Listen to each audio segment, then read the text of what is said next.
Welcome back to The Explainer, everyone. Today, we're setting the stage for an absolutely massive June 18 slate at the 2026 FIFA World Cup. We're going to dive deep into the completely contrasting dynamics of Group A and Group B. I mean, we've got one group locked in this wild mathematical anomaly, while the other, it's a desperate fight for survival. So, let's jump right in.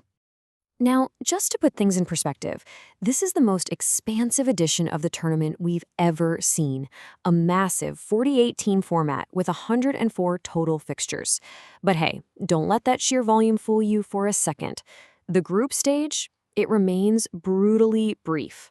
Honestly, just one single mistake here drastically shrinks your margin for error. Which naturally brings us to the ultimate question for today. Who's going to blink first on match day 2? The opening jitters are totally gone, the tactical waters have been well and truly tested, and in this explainer, we're going to show you exactly where the pressure is about to just erupt.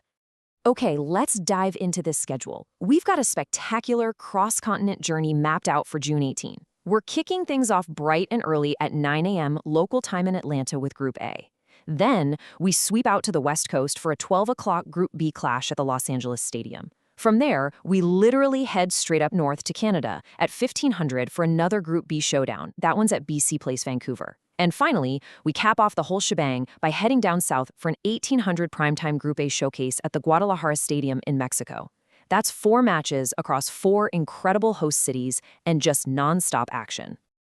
All right, moving on to Section 1, Group B, the 4-way deadlock.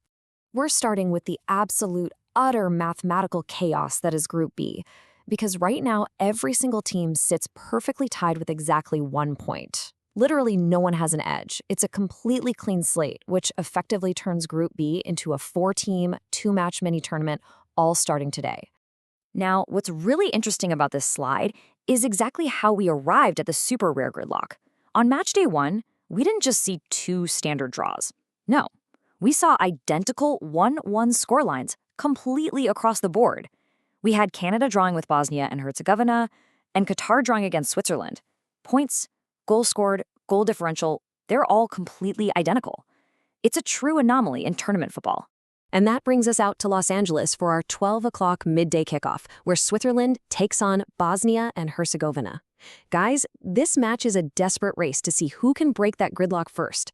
Both of these European squads know perfectly well that walking away with another draw, that is seriously dangerous territory. The team that can just find that crucial second goal, the one that can turn a solitary, single point into 4, instantly becomes the clear favorite to escape Group B. Then, later that afternoon, the spotlight heavily shifts to Vancouver. And the really big question on everyone's mind here is, can Canadian superstar Alphonso Davies finally break the deadlock in front of his home continent crowd? Davies obviously has the sheer pace and absolute talent to completely take over a game.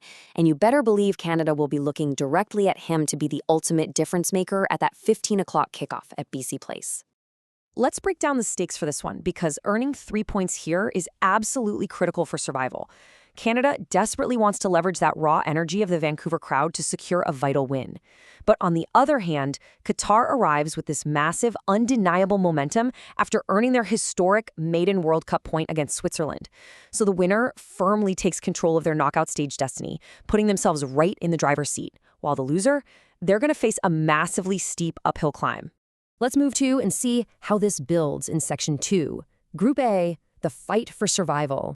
You know, if Group B is defined by this crazy deadlock, Group A is pretty much defined by clear winners and clear losers. Both of these bottom half teams suffered some true match day 1 heartbreak. Czechia put up a solid fight but still fell 2-1 to the Korea Republic. Meanwhile, South Africa faced a really daunting 2-0 shutout loss against Mexico, which means both of these squads enter June 18 completely empty-handed. And wow, does that bring some immense pressure to our very first kickoff of the day at 9 a.m. in Atlanta. When Czechia faces off against South Africa, I think caution just goes straight out the window. The loser of this match is pushed right to the absolute brink of elimination, practically guaranteed to miss the round of 32. So they both need to go on the attack, and they both desperately need those 3 points. All right, moving into Section 3, Group A, Battle for Supremacy. Now we escalate things to the absolute climax of this explainer, a true heavyweight bout right at the top of Group A. Let's look at the tail of the tape here. Mexico is riding incredibly high after a dominant 2-0 clean sheet victory against South Africa. And Korea Republic, They come in after a really gritty 2-1 win, proving they've established some serious offensive momentum. Both teams have 3 points, and both look incredibly, undeniably dangerous. All of this perfectly sets the scene for our 1800 primetime showdown, Mexico versus Korea Republic. Playing under the evening lights down in the Guadalajara Stadium, the atmosphere is going to be nothing short of electric. That home continent advantage for Mexico is going to be massive. Honestly, having that roaring crowd backing them is going to be a huge factor tonight.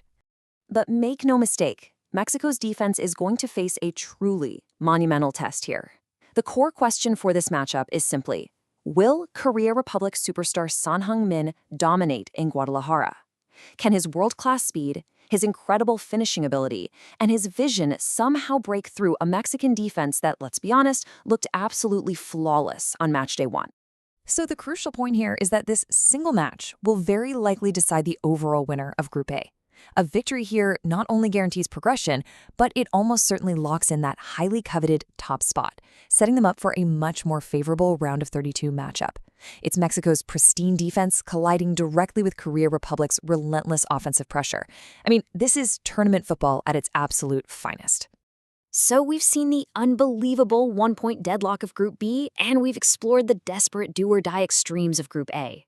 As the dust finally settles across North America on June 18th, which teams will actually take a massive step toward the knockout rounds? Will these high-stakes clashes forge the next great golden generation for one of these nations? Or will the immense pressure of this expanded format cause a tournament favorite to just collapse entirely? Keep all these dynamics in mind as the action unfolds today. Thanks so much for joining me on this explainer, guys, and absolutely enjoy the incredible football ahead.